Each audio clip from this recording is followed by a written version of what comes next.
জরাজীর্ণ ঘরে মরে পড়েছিলেন ৭৫ বছর বয়সী নূরজাহান। অথচ একই বাসায় থেকেও মায়ের খবর জানতেন না মেয়ে, খোঁজ নেননি ছেলেরাও। খবর পেয়ে ওই বৃদ্ধার পচাগলা মরদেহ উদ্ধার করে পুলিশ। রাজধানীর পল্লবীর এই ঘটনাটি শুধু একটি মৃত্যুর খবর নয়, এটি সমাজে ক্রমশ বেড়ে ওঠা পারিবারিক দূরত্ব আর বৃদ্ধদের নিঃসঙ্গ জীবনের নির্মম প্রতিচ্ছবি।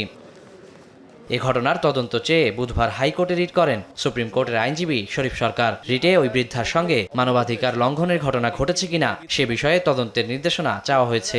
তার মরদেহটি পচা অবস্থায় এবং পোকামাকড় লাশটিতে পোকামাকড় সহ পাওয়া গিয়েছিল এবং পুলিশ প্রাথমিকভাবে ধারণা করছে 7 থেকে 8 দিন আগে তিনি মৃত্যুবরণ করেছেন। যিনি নার্স গিয়েছিলেন এখানে তিনি বলেছিলেন যে 1-2 বছর এই ঘরটি মনে হয় পরিষ্কার করা হয়নি।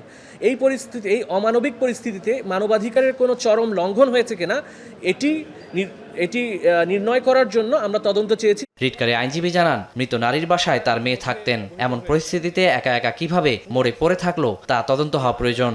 কেউ তার খোঁজ খবর নিল না, একাকিত্ব অবস্থায় তিনি লাশ হয়ে পড়ে রইলেন। এই বিষয়টি তদন্ত করে আমাদের দণ্ডবিধিতে যে অবহেলাজনিত মৃত্যু হয়েছে কিনা সেটি নির্ণয়ের জন্য আমরা তদন্ত চেয়েছি। এদিকে বৃদ্ধা মায়ের অবহেলাজনিত মৃত্যুর ঘটনায় বড় ছেলে যুগ্ম সচিব আনিসুর রহমানকে পদ থেকে সরিয়ে দেওয়া হয়েছে। তাকে মোংলা বন্দরের দায়িত্ব থেকে অব্যাহতি দিয়ে জনপ্রশাসন মন্ত্রণালয়ে সংযুক্ত করা হয়েছে। তার মেজ ছেলে ডক্টর AKM আশিকুর রহমান বুয়েটের অধ্যাপক এবং ছোট ছেলে কানাডা প্রবাসী। মায়ের সঙ্গে একই বাসায় থাকতেন তার স্কুল শিক্ষক মেয়ে ফাতিমা নাসরিন সুলতানা।